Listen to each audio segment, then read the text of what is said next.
This episode of the Linux Action Show is brought to you by DigitalOcean and by Ting. Go to last.ting.com and save $25 off your first device or your first month of service.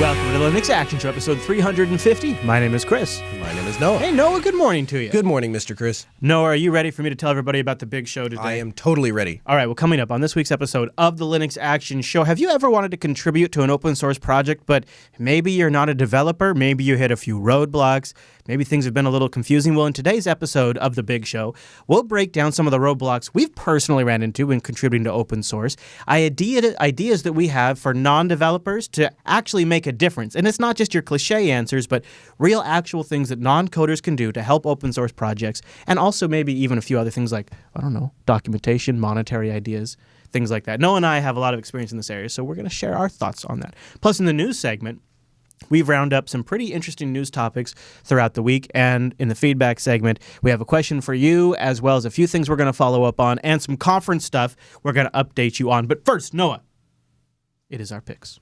I want to hear about the picks. Well, I think you do, because our first pick this week This week? is your fridge. Noah's refrigerator runs Linux. It does? Okay, I don't know. These Samsung models, they're really got great names, but this is the Samsung RF28MHELBSR/AA. Yes. And it runs Linux. It does. How the hell does your fridge run Linux, Noah? So when we moved into our house, Yeah. the housing development that they had, they were putting up a lot of houses quickly, and so I think they just put a call out for as many different cheap appliances as they could get, and they put them all in. Well, subsequently, house was really great, and we got it for a great deal, except some of the appliances were less than stellar. Fridge not so good. Fridge not so good. Okay. So, it had this annoying little problem, and I know it might not be a big deal to some people, but the things that I would put into the refrigerator would sometimes freeze, and the things that I would put into the freezer would sometimes thaw. Oh, yeah. And so I thought to myself That's no good. that really wasn't what I wanted Ruining in a your fridge. food. Yeah. So I marched myself down to the store, and I said, I'm going to look at a fridge. And we found a fridge. We found a lot of fridges, and we looked at a lot of fridges.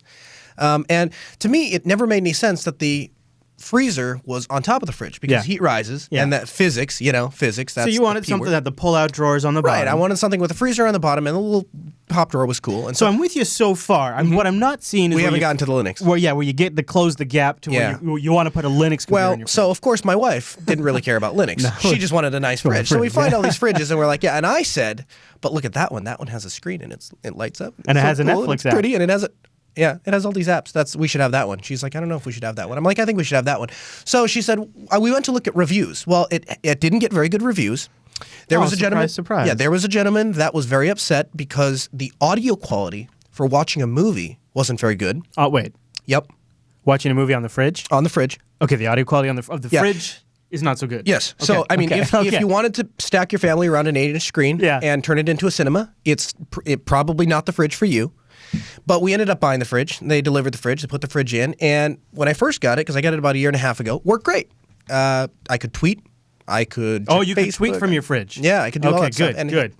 Had a little inventory management, which is what she's showing you. This is actually your wife. That's taking actually a my video wife. of your fridge at home here. Doesn't she have cute hands? Yeah, that's great. So she's doing the inventory. She's adding vegetables into the fridge, that kind of thing. So it shows us the temperature of the fridge. It shows us the temperature outside, the prediction. But That's nice. then this happened. What was this, Noah? What is this? That was Google. Yeah, Googs. The Googs. I was trying to sign into the Googs, and the Googs stopped working. And this happened a little bit after you bought the fridge? This happened in August. Well, I had it about a year and a half. But what bothers me is they're still selling the fridge, and they're not telling people about this. So, Google changed the way, their integration services work, and now the features don't work on the fridge. Right. They changed the API, to what I understand, and so Googs just stopped working. And one of the fundamental things we did with the fridge, one of the most exciting things we did with the fridge, was I would wake up in the morning, I'd walk up and yawn and go to grab my coffee, and I would look at my fridge, and it would tell me what I was doing that day. Had all the things on the It had your schedule. Google Calendar agenda on there? Yeah.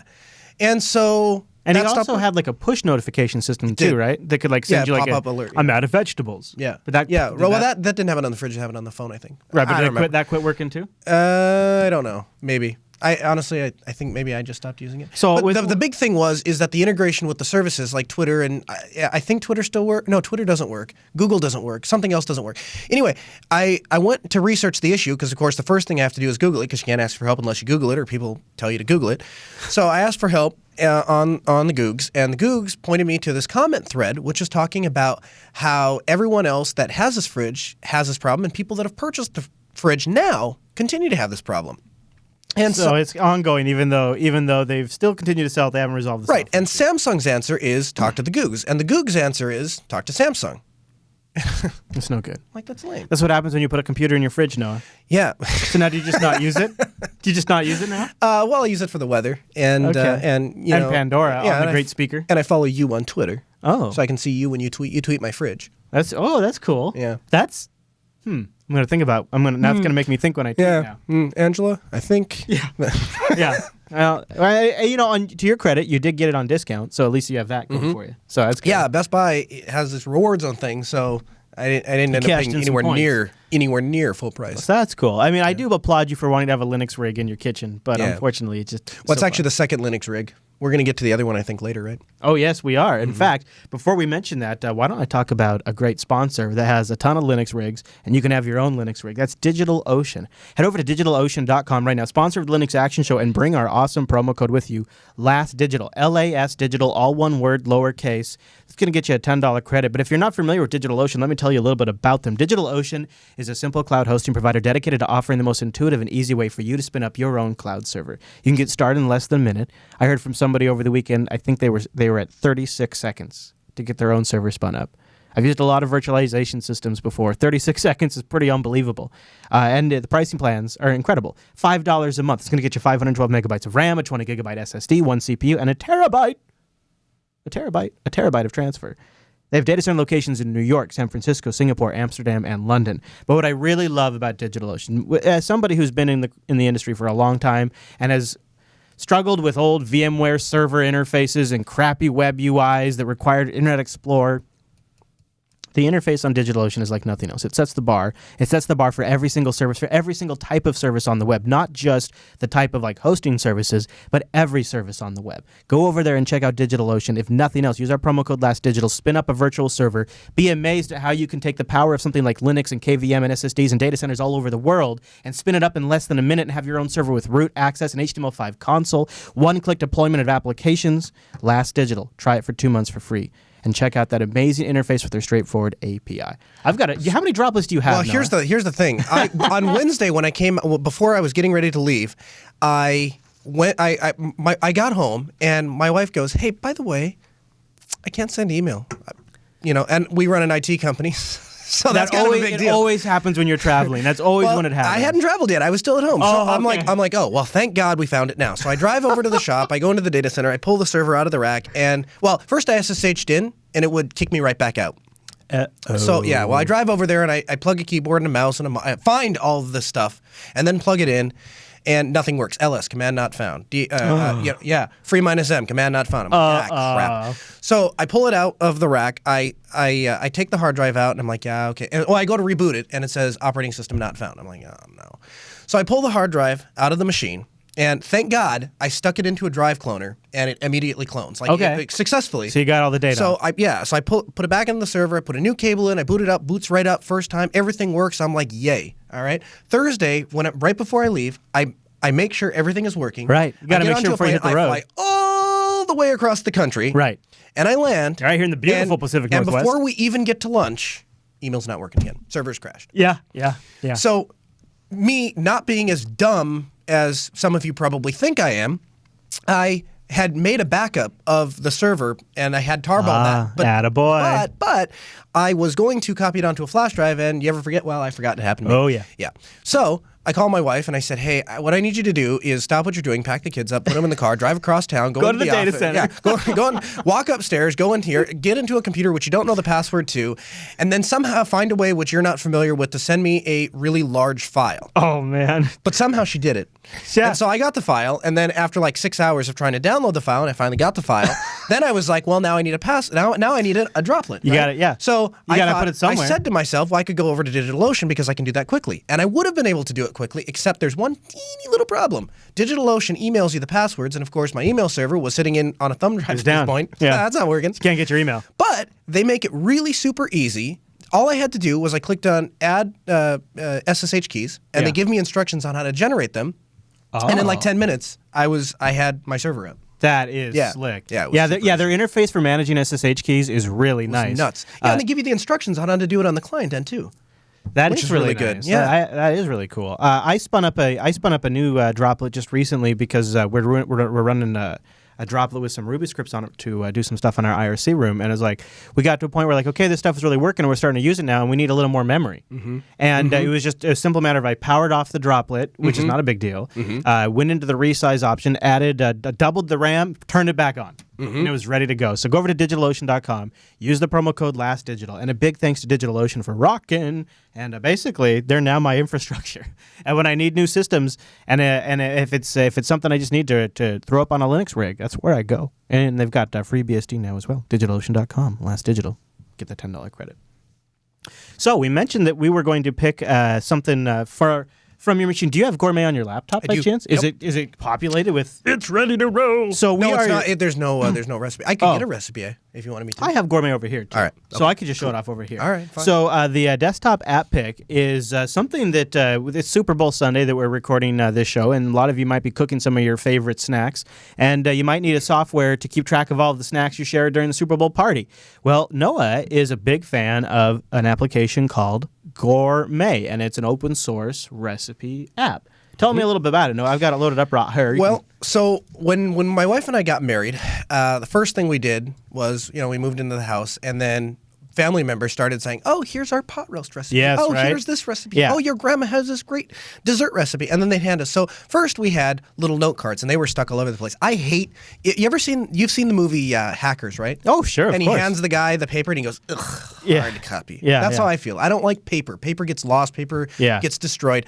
So I said, "Well, we need to somehow, make this better." So my first answer was to put everything into a text file. Now Yeah. Q5sys, That's what I would do, This is too. what he does, Yeah, right? sure. Yeah, he just has Producer Q5sys Why do you believes- need software? You can yeah. just have a text file and have all your stuff in there. Wow, look at this. So I'm going through and I'm adding this. I've got description here. I can say category, cuisine. I can give it my rating, where they got it from. I can Right. add an image. And you I go in and I can add individual go- ingredients. Go over, find a recipe online. You can actually import it. Yeah, I noticed that. I installed a little Python plugin that lets me Yep. import it from like a file or something like that. And you Yep. can also paste ingredients that you've captured on a web page into Right. here.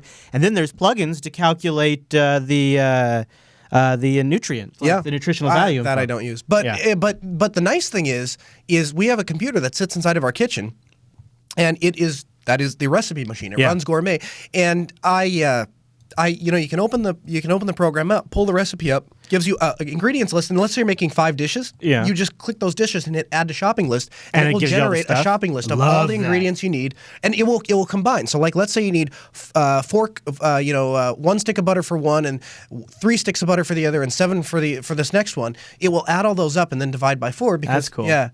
Okay, so you can get when you go shopping. So let me ask you the last question I had for you really about it is, do you know what the back end storage is? Like if I wipe my rig, is it easy to bring back the whole? It's super easy. They have a backup and restore utility built right in. You can export it out. It exports okay. as an XML file. Oh, yeah, And check you that can- out. In fact, once a month, I dump all of. It's not automatic. You can also go out as that's cool. You can also go out as an HTML page if you just want to give somebody a copy. Or you can go to Mealmaster, which is the proprietary garbage software that a lot of Windows users use. or just plain text if you're like Q5. They You have go an for it. option for Q5. They do. There you go. So they have Gourmet XML, HTML, and Mealmaster, and you can export it all out, and then you drop that like in a own cloud folder, or a BitTorrent sync, or Dropbox, and you've got it nice backed up. Yep. So that's Gourmet, and you can find it. We'll have it linked in the show notes. But if you're adventurous, it's Thinky or Thinkle,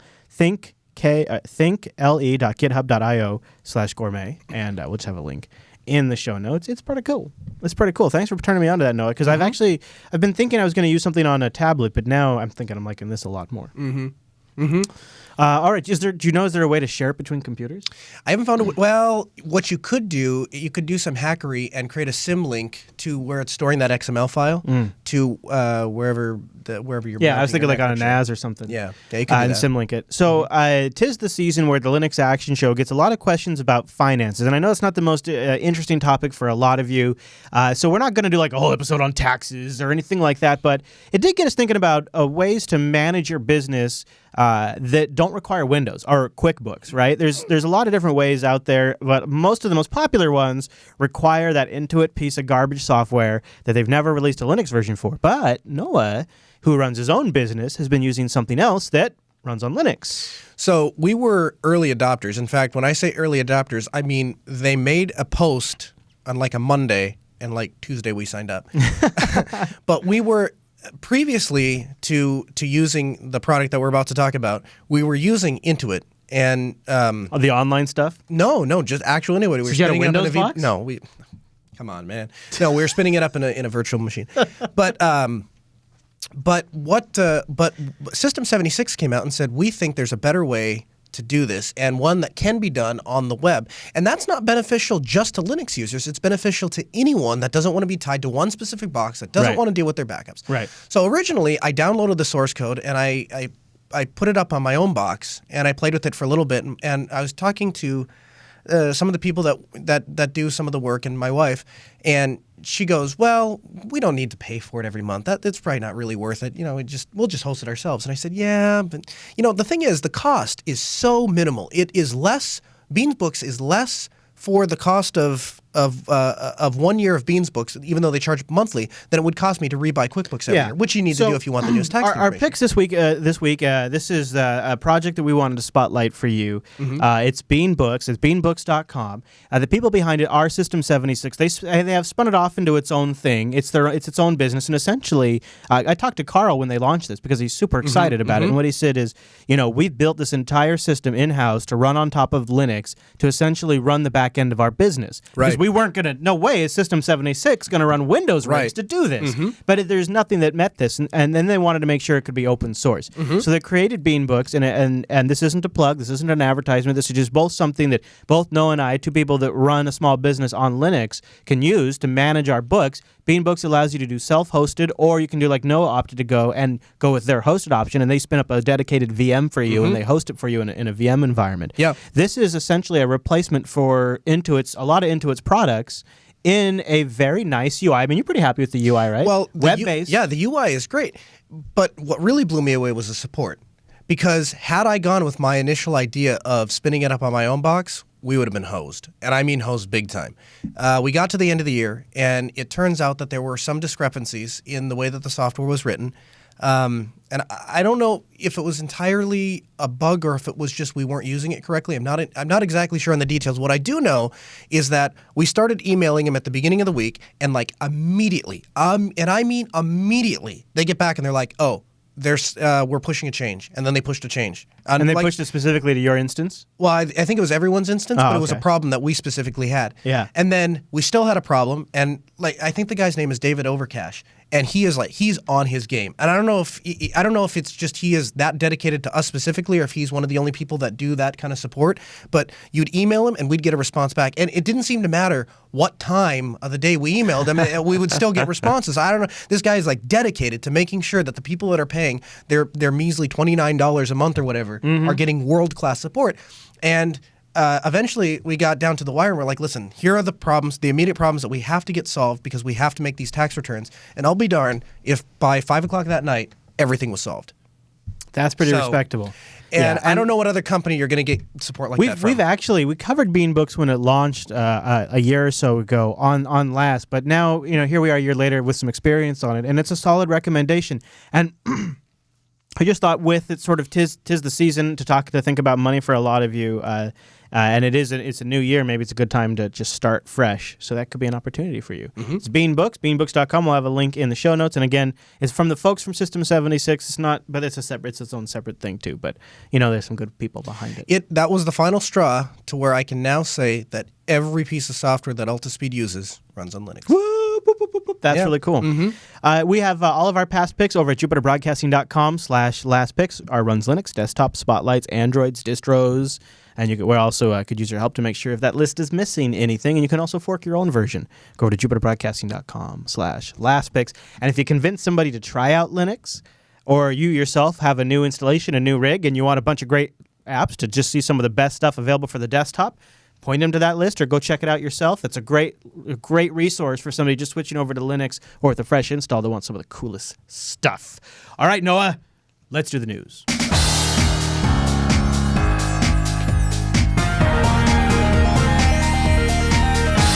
Hey, it's the news, and this episode is brought to you by Ting.com. Ting is mobile that makes sense. Ting is my mobile service provider and Noah's mobile service provider. And Ting is mobile that makes sense. It's no contract. You only pay for what you use. It's a flat $6 for the line, and then just your usage on top of that. Get started by going to last.ting.com, las.ting.com. That supports the Linux Action Show, but also gets you a $25 discount off your first Ting device. And if you have a Ting-compatible device already, $25 service credit, last.ting.com. Noah, how long have you been a Ting customer? Well, so as any dedicated Linux Action Show viewer would do, Yeah. I listen to the Linux Action Show anytime I have downtime, which most of the time is while I'm falling asleep because I don't really have any downtime. Wow.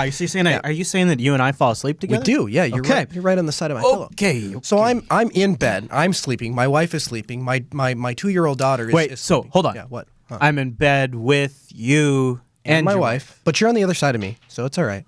Okay. Yeah, I'm the sandwich. I'm the love in the middle. Can your wife hear me at all? Is she? Yeah, she can hear you. Yeah. She complains about it actually. Oh, come on. Well, not about you specifically, just that I have things on while she's trying to sleep. Which Yeah. Yeah. Hey, Noah. Yeah, I'm Get getting- an under the pillow speaker. yeah, well, yeah. Okay. You're Anyway. distracting from the Ting story. Okay. Ting story. All right, so laying there at night, and this is actually exactly how I got into Plan B too. By the way, this story is identical. So I'm laying there, and then all of a sudden I hear Chris go, "You should check out Ting. Ting is that blah blah blah blah." Ting blah, is mobile that thing. makes sense. My mobile service provider. Right. Yeah, that thing. You did that. Yeah. And then I said, and then I went, what do you mean you can get started? First, what do you mean that you can get $25? Yeah. And then that will cover your first month of service and Yeah. then cancel. So it won't cost me anything. Does that seem So I- possible to you? So I get out of bed in the middle of the night. Really? I walk over to my computer, and Yeah. of course, I'm when I sorry. turn, I'm sorry. yeah, I'm sorry to your wife. I turn. Yeah, you should be sorry. And I turn on the computer. Whang! Big white, light Yeah. comes on. So the it's unlock a lot screen, of I white in your unlock it. face. I know. And my wife's going, what are you doing? It's like 3 a.m. I'm like, yeah, check out this Ting thing. So I go over to Ting. I sign up for the service. So the day you announced it on Last, Yeah. like that night, whenever you published the It's episode, been almost a couple years then yeah, for you. I had it like that Monday or Wow. Sunday or whatever it was. And now you've got the HTC One. You've got a couple other phones on there too, all right? Let's look. Let's log into Ting and take a look. I have You have quite a few phones. I don't have you? like 6. Now you've had all of the mobile service providers. Doesn't Ting have the best dashboard? Yeah, by far, unequivocally. In fact, I had my previous mobile service provider. Their online account management was so terrible. I never even did it. I just No. called in because Yeah. waiting on hold, No, which it's- by the way you don't do a Ting. No. No hold Waiting customer on service. waiting on hold was actually less painful. All right, let's Yeah. take a look. Yeah. So my device. See, I use a lot of stuff. Yeah, you do, but still, your bill right now is Oh, yeah, $47. it's still cheaper. And It's you've still got cheaper. how many phones on here? I have 1, 2, 3, 4, 5, 6 devices. You have 6 active devices, and his bill is $47. Right. And so here's the thing. My son likes to call my mother. Yeah. Right. And so he's like, Dad, I want to use your phone. And I got sick of that. I'm like, screw that. I'll just get him his own phone. So Yeah. I get him his own phone. You know what it costs me? $6 a month. Yeah, I know. It's flat $6 Do I and just care? the usage No, on top it's of that. $6. I mean, he Yeah. breaks more toys than $6 a month. Yeah, that's true. So good start by going to last.ting.com. Now, Noah, now something that we like to do here on the show, I used to do those Android app picks, which I know Yes. you're familiar with. I am. However, I've turned it over because somebody came along and does a much better job, and that somebody is Kyra. She works at Ting, and she's here with Ting's app pick of the week. Ever wanted to play Boggle with thousands of people? Yes. I'm Kyra and this Sting's app of the week.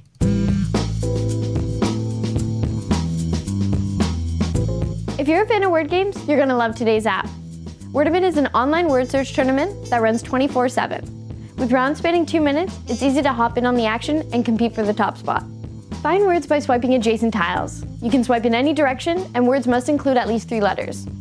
If you're having trouble, did fart. tap the icon to rotate the board. She's doing it for you. Post-match, you can check out the words you found as well as the ones you didn't catch. The second results screen displays your rank for that round and the percentile you fall in. This actually looks You'll badass. also see the complete list of players and rankings to see how you match up. Oh, man. Wordamit lists career statistics if you'd like to keep track of your best word or top game score. Looking to play over mobile data? Keep in mind that each 2-minute match uses approximately 1/10 of a megabyte. Look at her. So 6 megs an hour. Great to know. Wordamit is available for Android, iOS, and Windows Phone. Links are located in the description below. Thanks for watching, and make sure to subscribe for more app reviews. Last.ting.com. And also, this is the month of February. I've got 2 Ting test GSMs. It's happening. The SIMs are being sent out. And the way the Ting GSM works, it's actually really clever.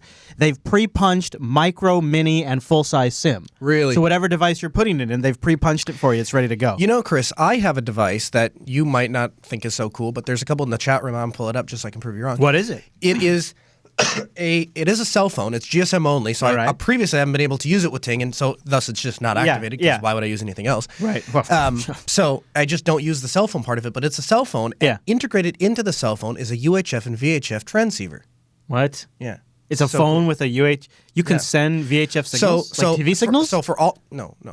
VHF. So for all my fellow ham radio operators, I have a 2 meter and I have a 2 meter and 70 centimeter that's not band restricted. So I get everything from like 130 to 175, and then on the 440 side I get like I think it's a high band of 440, so like 420 to 445 or something like that. I don't know. And It's it VHF. has a GSM antenna. But it has a built in? GSM phone built in, so the nice thing about it is when I use it for work, we have radios at work, I can have one device that I could use as my phone and my work radio. That's cool. Super cool. And now I can use it on Ting. Yeah, they're rolling it out this month. You can check it out, and you can do CDMA and GSM. Go to last.ting.com to get started and check it out. Noah, we're going to start this week with the Ghost vulnerability.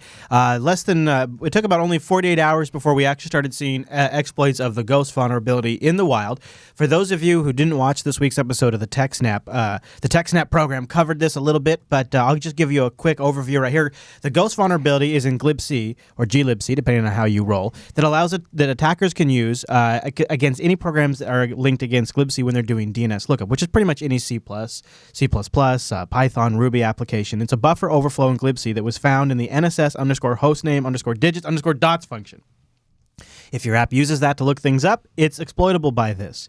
The vulnerability is a heap-based buffer overflow, and it affects all Linux systems, according to experts, and it's been present in glibc code since 2000, so for a long time. For example, a place where this is a problem, WordPress. It uses a function called WP HTTP validate URL every time a pingback URL is posted. And when it does that, it's exploitable to this Ghost vulnerability. The XM mail server is exploitable to this. Stuff written on top of Ruby exploited to Ghost. And so we're already starting to see exploits in the wild after 48 hours of it being out there. So the reason why it's worth mentioning is the patch. This is tricky. The patch has been out for quite a while. But it just kind of worked its way in. It wasn't considered a security fix. So a lot of distributions, like a lot of the enterprise distros, don't necessarily install just updates. They install just the security update. Right. This wasn't flagged as a security update. That's why it's important to mention. And as a CentOS administrator, I've dealt with that. Yeah. I've dealt with that. This isn't the first time something like that's come up. So. Right. So this is a little trickier because I think they might be changing that, but it's something for you guys to be aware of, is depending on your distro, this glibc update might not be flagged as security. It probably is now, I would imagine, but... because I think they have gone through and reissued new patches. But it's something for you guys to know about, and it is being exploited right now. Noah, I know you deploy a lot of LibreOffice, and not always to the satisfaction of the end user. No. Managers, the people in the position of power, the people that have to, well, basically the people that write the checks, they love LibreOffice because they see the immediate cost benefit. And if they can roll out a piece of software that does everything that Microsoft Office does, and in some cases, in my opinion, a little bit better, because I hate Not a ribbon fan? ribbons. Yeah. I hate ribbons. The first time I ever used Microsoft Office with ribbons, I was actually given a presentation, and it wasn't my computer. It was the kiosk. And you're one. like, what is Microsoft. this? Well, I went to print something, and I'm like, eventually I just looked up, and I'm at an IT conference, so it was a little embarrassing, but I'm like, How do I print? I don't use this stuff, so who knows how to print in Microsoft Yeah. Office now? Because apparently file print was You got too to find difficult. the print ribbon, Noah. Yeah. And I'm sure somebody's telling me to use Control P, but I that's true. have sent LibreOffice out in a lot of places, and it's worked very, very well. Yeah. And actually, I had a unique experience just last week. We were switching a customer from Windows to Linux, which is one of my favorite things to do. Hey-o. And we got done installing all of the software, and of course, Ubuntu comes stock with LibreOffice. And she goes to open it, and she looks at me and goes, "Why is there the Mac software on here?" And I said, "Mac software? What are you talking about?" And she goes, "LibreOffice, the Mac version of Office." And I said, Why do you say that? And she goes, well, I work for the school district, and the school district has all Macs, and they have that LibreOffice thing on there. And I didn't tell her this, but I was really excited because... That's not a bad comparison, No, I it's suppose. not, because when somebody can confuse LibreOffice to Apple software, to elitist Apple software. Right, I That's guess a it's not that's a bad. backhanded compliment, even if she didn't mean it that way. And then the other thing that made me even more excited was if the school system in Grand Forks is right. realizing that open source is an economical and viable way to go. How long before they go, we don't need those Macs anymore. Yeah. We could just get these Chrome boxes, or we could get these boxes that have just GNU plus Linux installed. Yeah. Yeah. Well, this might blur the line even more. The LibreOffice is streamlining its UI, getting a makeover, and including some alternative fonts too. So, have you looked at some of the tweaks they're doing on the LibreOffice? I did. They look slick. Yeah, it's not like a huge refresh. It's not like going ribbon UI. But if you're familiar with LibreOffice, and I'm showing you a screen, well, there it is. It's tight. It looks a little nicer. Everything looks a little more polished. It looks like, I don't know how you feel about this, but it looks like a lot of polish and a lot of effort went into making it look good on the Mac. too. Yeah. Seems like it's picking up a lot of usage on the Mac, I guess. Yeah, but you know what? I've talked to some of the guys from the LibreOffice project, and those guys, they're good guys, and they're solidly committed to Linux. So if they make a UI Yeah, refreshment and it works well on the Mac, and that's the way I've never gotten anyone to switch cold turkey. I've always weaned people off of Windows and Mac, and you can't do that. You start with bits and pieces. Right. So a great way to start for somebody that's on the Mac is to give them LibreOffice on the Mac, make them happy with that, and then take the Mac away and leave them with LibreOffice. Get them on Firefox, get them on LibreOffice, maybe get them using something like Pigeon. So LibreOffice 4.4 not only does it have a whole ton of bug fixes, but the UX really got a lot of love. Complete dialogue redo, redesigned menu bars, redesigned context menus, improved toolbars, improved status bar, and rulers to make them all much more useful and look a lot nicer. So congratulations to the Libre project. And I wanted to mention, just because I know, Noah, you put out a lot of Libre Office installations, so it might just get a little bit easier for you. Yeah, and maybe, just maybe, happier customers. So from the Too Little Too Late department, perhaps? We'll leave it up to you, but official Google Drive Linux client screenshots have been leaked. Web Update has the story. We've talked about InSync before, which is another alternative you can use to sync Google Drive to your Linux computer. But if you want something from Google themselves, so far under Linux, you've been out of luck. Now, this is what gives it sort of that Dropbox-like functionality, where you can have the files pulled down to your local machine, you can drop stuff in, and it syncs it up to the online Drive version. Well, here's the screenshot, Noah. It looks official. The Google Drive client is going to be released soon, and we're seeing it here under what looks like to be a Unity desktop. And you get the drop down. If you've ever seen like Dropbox or anything, it looks just like that. There's your account. There's your total storage. You are a bit of a Drive user, a little bit. As of this weekend, yeah. Is this something you consider using? Too little, too late. Yeah, I really think so. I think that 5 years ago, I didn't have any sort of sync solution. Now, man, I've got OwnCloud. Yeah. I've got BitTorrent Sync. SyncThing. I've got SyncThing. Yeah, SyncThing is amazing. I mean, there are so many things that have come to fruition in just the last couple of years. Yeah. That whatever Google Drive, and then the other thing is too, and the big thing is with the revelation of the whole Edward Snowden thing. It makes stuff like this less appealing and stuff like SyncThing more appealing. I totally, absolutely, 100%. Yeah, I think totally agree. I think they would have had me a couple years ago. Yeah. Now I'm not so sure. Where I see this being useful is not for something like you and I or most of our audience would use personally, but for people who have to interact with corporate America. Absolutely. And more corporate America is using Google Drive. It's becoming pretty common. I was pretty surprised by just kind of how many people are using Drive now and how ubiquitous it's become. So being able to, sort of like how I used to have Office under Wine, it's nice to have this so when I get into that position, it's available to me, but too little too late. I prefer to go OwnCloud myself, and like you said, I would use SyncThing for other personal files. Good to see it coming, though. Yeah. From the almost was our Runs Linux department, but it was just too funny to make Runs Linux and maybe not meaty enough. Probably a lot of you saw this. Bill Gates supposedly and inadvertently shows off Ubuntu on his Facebook page.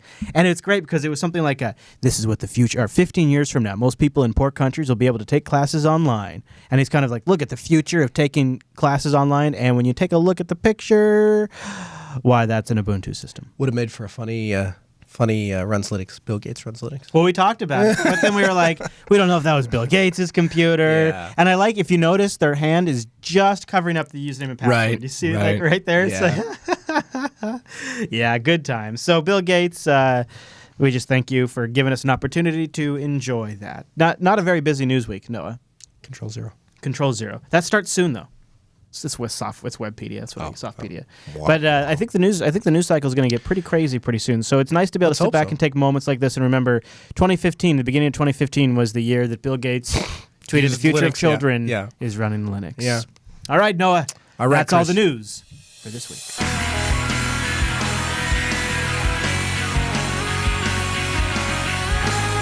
ever wanted to contribute to an open source project, but maybe you're not a developer yourself or just don't have the time to write the code? Well, we've got a few ideas. First, we'll share some challenges we ran into as average users trying to contribute, and then some techniques we've come up to try to make a difference for open source projects. But first, I gotta thank our segment sponsor, System 76, designers, creators. You could say the people who want you to have the best computing experience in the world. That's right, System76.com. I know, we found him right here. I mean, Noah, did you know they're right there?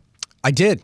I did. I was aware of that. Because they're right there. They are. They're just over there, right across the room. Here's what they do. You'd think somebody else would have figured this out by now, but System 76, they dialed in on this a long time ago because they want you to have a good computing experience because they create machines designed to run Linux. Now, they ship them with Ubuntu. They give you lifetime support of the Ubuntu install. And they got laptops, desktops. Those desktops built right here in the US of A, repairs done right here in the US of A as well. They got everything from Ultrabooks to high-end gaming machines like my Bonobo Extreme. All the rigs, all of them, work with Linux out of the box. You can run any distribution you want, and they're meant to run with Ubuntu perfectly. Servers as well, System76.com. Go get yourself something nice. Stop fighting with your hardware, and you get to play with your Linux. System76.com, because they want you to have a good time. And I do. I do have a good time on my System 76. Tell them the Linux Action Show sent you too, would you? Mm-hmm. All right, Noah. So one of our projects that we talked about at the beginning of the show was Gourmet, and it's funny that Gourmet happened to be up at the pick segment because it was sort of Gourmet that got us on this topic where we're like, Chris, and I was like, what's that? No, and you said, Chris, here's the thing, and that's because that's usually how you start a sentence. I say, okay, I'm ready for a story now, and then you say, I've been trying to contribute to open source, but I don't want to contribute code. I'd like to either contribute time or money. Not that I don't want to. It's I'm not a developer, so my code would not be very good. You wouldn't want you don't want me to contribute to your project. That's really what it comes down to. So Gourmet comes around. You're like, I'd like to help these guys out, but it started a lot earlier than that, right? Because when a long time ago, when I was in middle school, high school, a wee lad, just a little guy, just a little guy. I was looking for software for my computer. It was funny because I was making like $150 on a paycheck, and out of that, like 80 of that went towards a car payment, and then like 30 of that went towards my cell phone bills. I had like $20 for the rest of the week. It was ridiculous. I didn't have money to buy Adobe Photoshop and Microsoft Office. So if I wanted to do those things, I had to find other solutions, and I was so thankful that I had the option to use open source software. And then, of course, once I got comfortable with it, everyone else would go, "Oh, Photoshop's much easier." And I'd be like, "I don't know how to use Photoshop. I have no idea." And somebody would say, "Well, that whatever that goofy program was that that Macromedia made for designing things." I said, "My SVG editor is Inkscape, and that's what I've always used. It works for me, so that's what I'm going to continue using." Well, then I got I got a big boy job, and I got big boy money, and I thought, well, it's appropriate to send back to those organizations. Well, Mozilla is a great project, and I am a rabid Firefox user, but my hard-earned money doesn't go very far in the grand scheme of things. Donating $20 to the Mozilla Corporation just doesn't make a big difference. Yeah. So I tried to find smaller projects, and what I found was every time I'd hit a roadblock. So if you look at the Gourmet Recipe Manager's contribute page, it says right down here at the bottom, it says contribute. If you want to contribute to the project and you're a Python programmer, please take a look at the source code hosted on GitHub and start hacking. Due to this plugin-based architecture, Gourmet can easily be extended by new features. If you'd like to use Gourmet in a language other than English, you can help translate using this web-based tool, but nothing about money. There's nothing about money, and so I reached out to what I believe is the developer, and super nice guy, by the way. And if you're listening to this, I apologize if the information was there and I just missed it somehow. But when I was asking to contribute to the project, I was looking for a monetary way to give back, and I just couldn't find it. And the other place I ran into that, and they might have a way to contribute monetarily, but I found a different way to do it, was Mix, because we use Mix. Intensely for my business, and I reached out to him and I said, here's the thing, what kind of things can I do to support? And they had some creative ideas. They said, could you put the Mix on a banner, or maybe I suggested and asked them if I could have permission for their logo or something like that. But that's what we ended up doing. So all the shows that we do, all the shows we do say this event is powered by Mix running on Ubuntu. Yeah. So Mix is this is where now let's translate. So let's transition. So there's.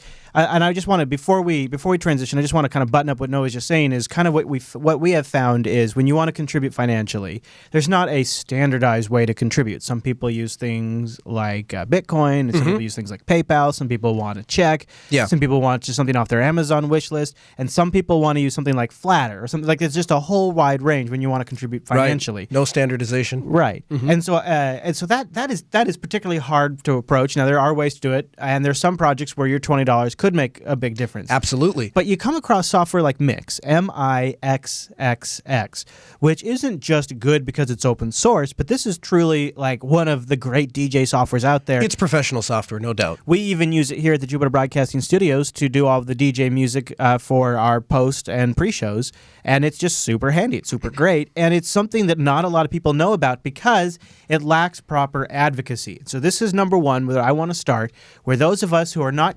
developers can still contribute to open source projects in a form of advocacy. And I think this is something that, Noah, you probably have some thoughts on, like going out there and spreading the word about these projects. Yeah. So, and I think it's very undervalued, right?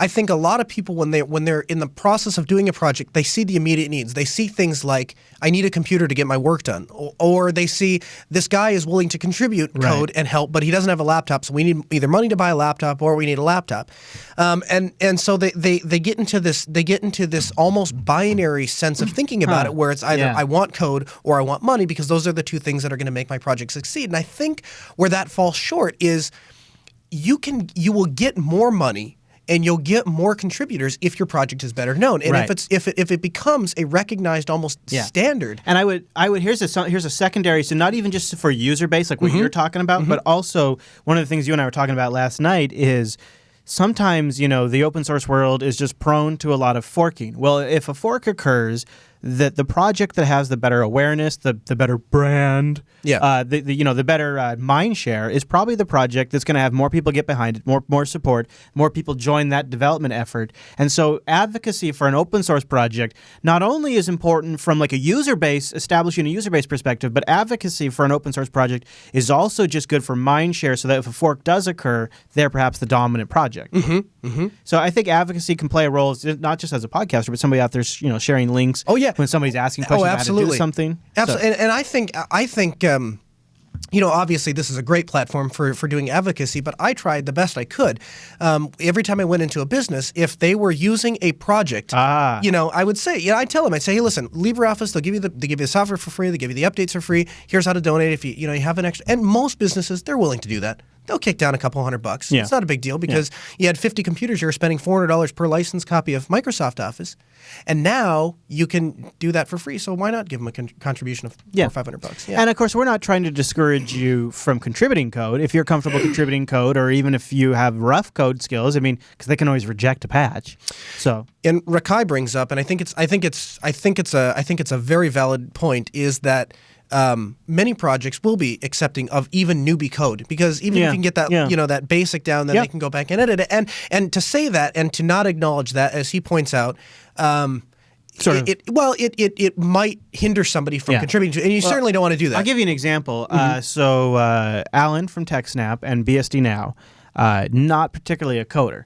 He's definitely can get his way around, and he's got some skills, but the type of language that the free BSD installer is written in isn't Alan's bag. But he's at one of these conferences, and Alan's like, well, what would really be great is if we change this and this, we could just use ZFS during the installation of FreeBSD for the root file system, and we could tweak this.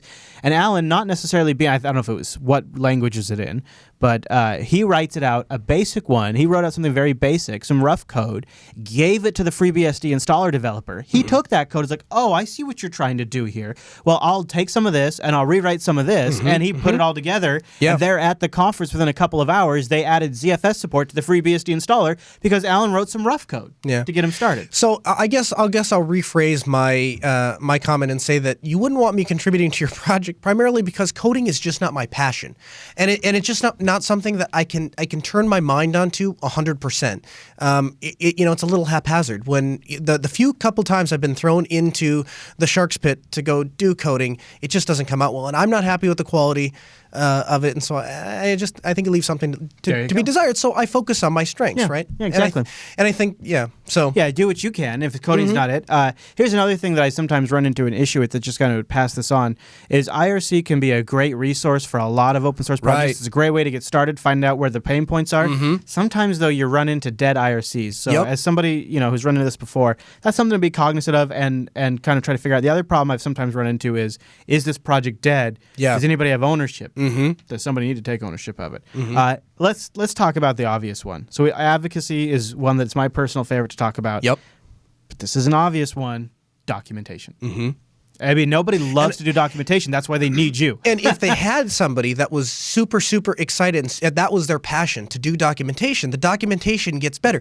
The reason that I think the Arch documentation is at the level it's at is because the people that are doing it really want good documentation. And you said yourself, when I saw that, Right. I wanted to go implement it Yeah. because it was so well done. Even before I was an Arch user, when I was doing IT support and I was working at a company that had an online wiki for their documentation, I started noticing sort of documentation standards and practices that the Arch wiki was using. I started implementing those at the company I was working for because I just thought they were really good practices. And so you can create. There's an incredible place for non-developers to contribute to something that helps the project out so fundamentally. I mean, now Arch is known for that wiki, Right. And that's something that a lot of non-developers have helped. Now developers have helped too. And they've set a higher standard for everyone else to follow, right? Yeah. So Yeah. and that's always positive. All right, now there's one more, Noah, that is kind of a little bit harder, and it'd probably be good if you have some rough development skills or you're very familiar with the project and its culture, what kind of information its developers need, and maybe even the mannerisms of the developers. If you've really followed a project you're really passionate about, they could probably use some general bug triage. You don't have to be a developer to Yeah. get some bug triage, like find dupes, right? There's always dupe bugs. Discover missing information. Somebody submits a bug, but it's not actionable by the developer oftentimes because it's missing key information. You could help sort of wrangle that up to get the bug in shape. And you could even go find your favorite pet bugs that you really think need to be addressed and Yeah. make sure they're fully fleshed out so the developer has all the information they need to address that. The thing is, a lot of times, users that submit bugs that are not developers have really no concept of what the developer needs. So the best case scenario is the developer takes this huge dump of everything that's running on your system and tries to collect all this information. Yeah. But even then, they oftentimes don't have context. They don't know what was going on before, the state of the machine if it was freshly booted, like all these little variables that you can help find out that the developers can take action on. Right. Yeah. So it's not fun, but it's kind of like helping like a ticket system. There is something rewarding though about submitting a bug ticket and then having it come and Yeah, then something man. getting fixed. Yeah, and man. not that it happens terribly often, because if you're new to Linux and you're new to the world, don't go into it with that expectation. You'll be sorely disappointed. But when it happens, it's like magic. And the other thing is too is we saw. I mean, assuming you're dealing with pseudo competent users. Once you fix the bug one time, or even if there's a workaround, sometimes that workaround gets put into the bug tracker, Yeah. and then it helps everyone else. Like I had that problem with my Pixel, and I had a problem where every second time it would suspend, it would shut down and restart. It was super annoying. Yeah. And they didn't really have a fix for it, but the quote unquote workaround, it wasn't something I had to continually do. It was a persistent change I made to the system, and it totally fixed the problem. As far as I was concerned, it was a fix. Yeah. And the only reason I had that was because we had one place to go to. We submitted, Right. somebody had already submitted a bug report. Somebody had already found out the Right, problem, right. and it was a team of people that Yeah. worked together. Well, and going back to what you said, like the magical rewarding thing about when you submit a bug. So, a while back, earlier in 2014, when we were doing a lot of Antergos testing, our producers found bugs in the Antergos installer, submitted bugs, worked with the Antergos developers to fix those bugs, and now all users that are installing Antergos have those fixes because a couple of people submitted bug fixes, and that's the kind of a rewarding thing to have happen, and you don't have to actually write any code yourself. Yeah. And the chat room, Ixel in the chat room is fairly pointing out too that it takes a little while, and it's a different take on, instead of community activism and community outreach, you could also do potentially community moderation. Now this is very you have to be careful how you approach this because you can't just come in and start moderating. You have Right. to be invited in, but Right. there's a lot of times if you can build up trust and be around, be reliable, make yourself available in that IRC community, people begin to get to know you after a while. You sort of get invited into responsibilities. And sometimes just idling around in an IRC room can lead to bigger and better things. Absolutely. All right, Mr. Noah, is there anything else we could think of for those of us who are not developers that want to contribute to an open source I project? think we pretty much covered it. Yeah, and we have some of our ideas listed out in the show notes. So this is an opportunity where you could come in. How would you contribute to an open source project that's not code? Something that maybe we didn't think about. Obviously, translations would be a good example. Things like that. Let us know. Go over to linuxactionshow.reddit.com. There'll be a feedback thread for this episode of Linux Action Show. And leave us your thoughts on things you would do as a non-developer to contribute. And if you are a manager or somebody who runs an open source project or a contributor and you've been crying out for more help and you don't need developers, let us know the kinds of things you need, and we'll do follow-up in Tuesday's episode of Linux Unplugged. Again, linuxactionshow.reddit.com for your ideas. Adopt a developer and buy them a beer. I like that, Otto. That's a good one. That could work. Yeah. Would that fall under a bounty? Bounty Maybe, fixes? yeah, there's like Bounty Source and things like that. Translations is a good one, of course. Yeah, I agree. So lots of good ideas, and I think this is something we'll brainstorm on more because obviously here on the Linux Action Show, it benefits all of us if we can make these open source projects we use all the time just a little bit better, and I think we can come up with some ways to do it, and maybe we'll make a difference. Maybe. All right, Noah, that's Linux Action Show's advice on how we can all help a little bit.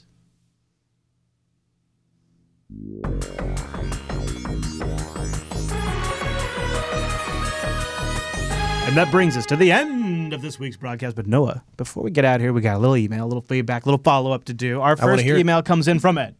And like I said at the beginning of the show, 'tis the season. He's wondering about income tax software for Linux. He's just wondering if you could recommend some good software for filing federal income taxes. In previous years, I've purchased and used Intuit's TurboTax for Windows. Now that I'm running Linux Mint as my daily desktop at home, I need to find some way to complete my taxes. In support of Linux, I feel I need to abandon Intuit since they don't support Linux versions of their software. Any good recommendations how I complete my taxes on Linux Mint 17? I had a bonus. He'd like to be able to do previous year's taxes from TurboTax if you can bring that in. I can quote Linus Torvalds almost verbatim, I think, in a presentation he gave earlier this year, last year now. He said something to the effect of he did his taxes on Linux, and it's not on Intuit, and not because the people at Intuit are good people. They're not, but it's in a web browser, so everyone can do it, whether you're using Linux or not. And that would be my recommendation. I am, and by no means am I an advocate of Intuit, but the fact remains they are the leading industry standard of the financial market. And so, and when a Linux specific open source and free tool comes available, I will, and free is in freedom now, I will gladly switch. But until then, as long my hard line in the sand. Sense. This is practical. My hard line in the sand is what can I do? I have to be able to do it on Linux, and then we go on from there. Open source. We go on from there. Actual free software. So that'd be my recommendation. Hey, here's something that maybe the audience could help Noah out with because he's crazy. I am crazy. Tell me about a tab line. What is this? So we're redoing the master bedroom in our basement, and one of the things is all of my stuff is controlled by the Internet of Things. So I can control, I can do my lights and my thermostat and all that other stuff. All goes to a home automation controller. Of course it does. Well, one of the things is I can do it from my phone, but I don't want to do it from my phone. Who wants to do it from their phone? Nobody wants to. I want to do it from, I want to have like a dedicated tablet. Yeah, tablet in the it's wall. It's like Star Trek up in this So business. the Mumble Room had all these crazy ideas of how I should just double-side sticky tape a tablet to the wall. Yeah. And I don't like stuff like Anybody that. recommend magnets? Yeah, I want it installed nicely. So there's this thing, is exactly what I need. The only problem is they only sell it to residents of Germany. Wah, wah. I don't live in Germany, so what I would need to do is I would need somebody in Germany to purchase it. I'd pay you first. I'll give you PayPal, Bitcoin, whatever. Give you the money, then you'd have to purchase it and then ship it to me. So this is essentially it's a tablet insert for the wall, and what's cool about it is that it also looks like it allows different size tablets, so you're not locked into one tablet, which is nice. Right. Yeah. That's cool. I think they make it specifically for the Galaxy, so there might be some limitations. Because it looks like you could fit a different one in there. Yeah. I mean, I don't know what it is. I'll get it when I see it, but if anyone, so you'd have to get a Galaxy Tab too. I have. Okay. But I would which I don't use for anything else, so that would be great. But if anyone's willing to help me, if you're in Germany and you're willing to, or if you wherever they ship to, it's not U.S. If you're willing to purchase that, I would give you the money and the shipping all ahead of time, and then you just ship it to me. I would be super grateful. And if you want to say hi to Noah, he'll be at Scale probably around February 20th, between the 20th and the 22nd. Somewhere around there. The Southern California Linux Expo. We'll have more information soon, and we might be doing some maybe a show from there, or at least from that area. Yeah, I think we'll end up doing the show from there. No. You think? Well, yeah, but I mean, maybe the hotel. I don't know if we'll do it from the floor. It'll be from the area. Yeah. Well, we could do it from the floor if you want. Ooh, it's up to you. That'd be fancy. That'd be pretty fancy. So check that out if you're going to go to Scale. Say hi to Noah, and also you could check out Noah during the week over at altaspeed.com. Is that your day gig? That's my day gig. That's how I put food on the table, so to speak. So we do IT service. We primarily do commercial stuff. So we'll do everything from a bare building, pulling the Cat5 through the walls, all the way up to they have a building that they want new access points, new clients, new servers, that kind of thing. And if you got a rig that died running Windows, you might just show up running Ubuntu. Yeah. No. No, only if you want it. Only if you want it. So you can check out Noah's Day gig over Even at if they don't Altispeed. want it. And also be sure to tune into Linux Unplugged every single Tuesday over at JupiterBroadcasting.com. You can go to JupiterBroadcasting.com/calendar to get all of our live times. We will be pre-recording episode 351 next week. So it'll be out, but it probably won't be live. We might still be live at our regular time though, so you can still stop by. We might be doing some testing. We're doing remote video capture on Linux, and we're doing some testing next Sunday. So we're pre-recording next Sunday's video to give us a little extra buffer time for that. So I'm telling you that now, so that way if something crazy happens next week and we don't talk about it, you'll know why. Big Ghost Great Gay. In fact, I can tell you next week, we're going to be joined by the co-founders of Selks. It's a Linux distribution that makes some of the coolest intrusion detection and prevention monitoring and logging out there super easy to go. It's like a live CD for some of the coolest networking technologies in the entire world. And the co-founders join us to talk about that in episode 351 of the Linux Action Show. Noah, thank you for joining me for your first episode 350. It's a good episode to start with. I think Chris, good thank luck. you very much for having me in the studio and Yeah. entertaining me all week. It's been great having you here for the last few days. We've eaten a lot of food. We have eaten a lot of food. Yeah, and Chris likes to stayed up a lot. start with a meal and then stop the meal and then go to a different meal. Yes. Eat some of that meal and then stop with that meal and then go to another meal. And I like things that are delicious, so it's a high Everything I priority. ate was delicious. Yeah. My wife asked me about that because I'm kind of a picky eater, Yeah. and she goes, "So is that working out okay, or is Chris kind of?" I'm like, "No. Every place is Yeah, amazing." we eat good. We eat Yeah. good here in the Pacific Northwest. Don't forget linuxactionshow.reddit.com and feedback, links, pics, discussion, stories, everything for this show happens there. linuxactionshow.reddit.com. And last but not least, jupiterbroadcasting.com/contact to send us in your feedback. All right, everybody, thanks so much for tuning this week's episode of the Linux Action Show. We'll see you right back here next week.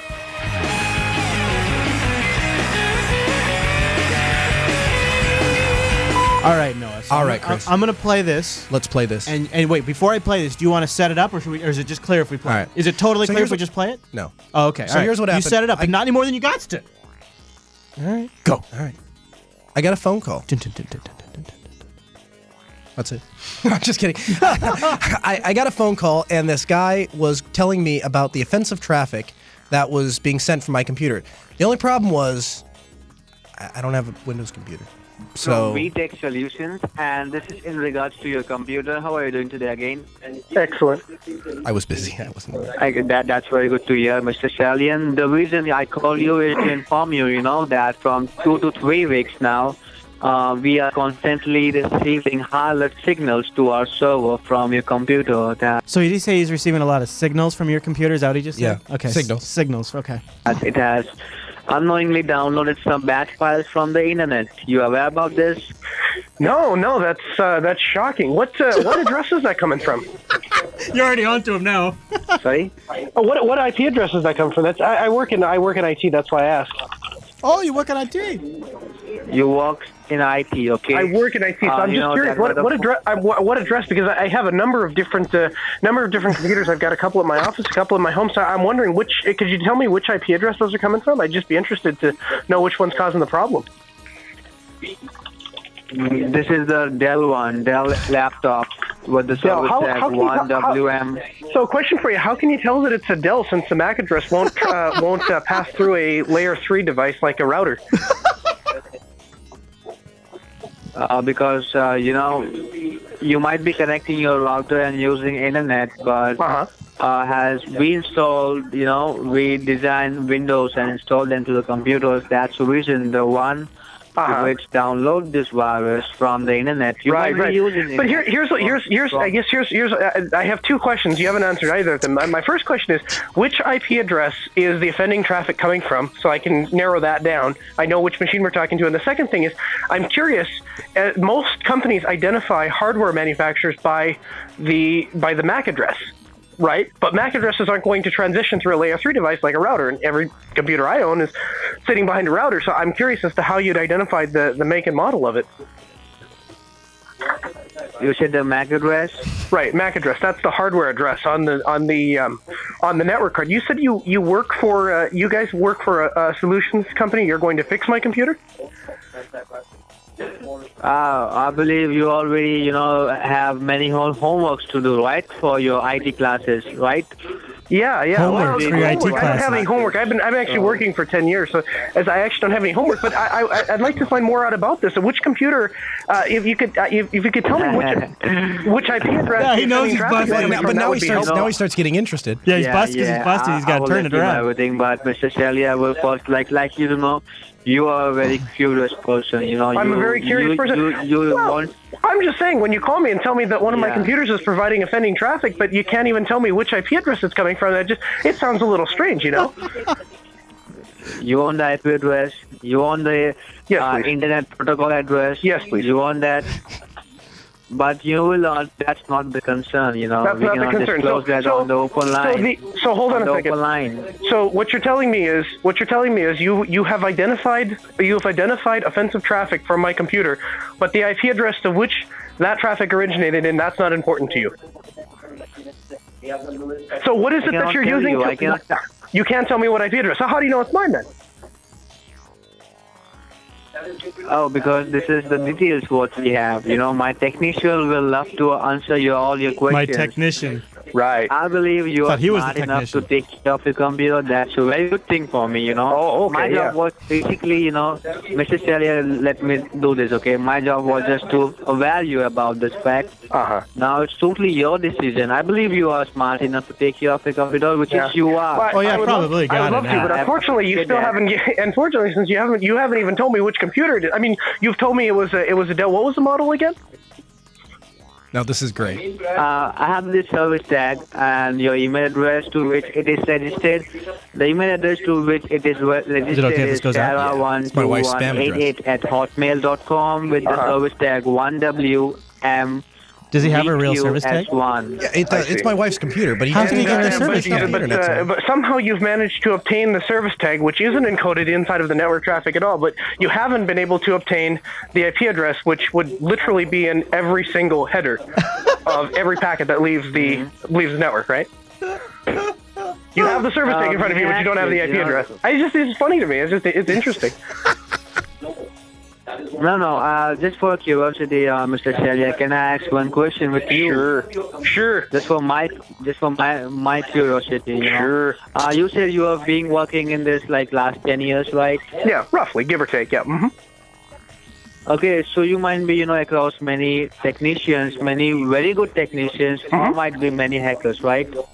Many hackers, like Hackers. ethical hackers, Well, I mean, non-ethical hackers. Yeah, right. Well, really, there's no such thing as no such thing as an ethical or an unethical hacker, right? A hacker, the term refers to a computer enthusiast. So we're talking about maybe crackers, or Windows users or Mac users. Those would be bad people. Baby crackers, Yeah, baby yeah, crackers. So can I ask this? How much do we have to, go through books, like knowledge in terms of knowledge to be like one? Can I ask Yeah. this? Can I ask this? Right.